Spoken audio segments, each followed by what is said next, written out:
Mesdames, Messieurs, bonsoir. Des allures de guerre civile en Égypte, le soulèvement populaire tourne à la confrontation violente entre opposants et partisans du président Hosni Moubarak.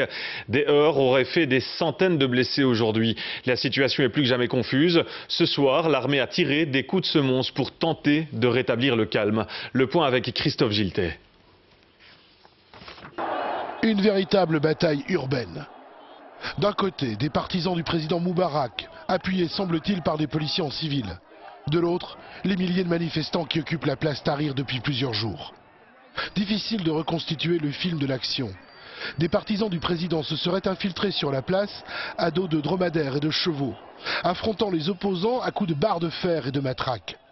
S'ensuit une mêlée confuse où 6 des cavaliers auraient été désarçonnés et roués de coups. On assiste alors à un véritable combat face à face. Par moments, ce sont les partisans de Moubarak qui font reculer la foule à coups de pierres et de projectiles divers, aidés par d'autres qui bombardent les manifestants avec des blocs depuis le toit d'un immeuble. Peu après, c'est le reflux.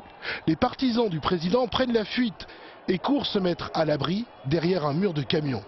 Ceux qu'on soupçonne être des policiers en civil sont violemment pris à partie. C'est l'un d'entre eux. Nous l'avons découvert. Nous sommes très vigilants. Peu à peu, la bataille se déplace en direction du musée du Caire, le grand bâtiment couleur brique.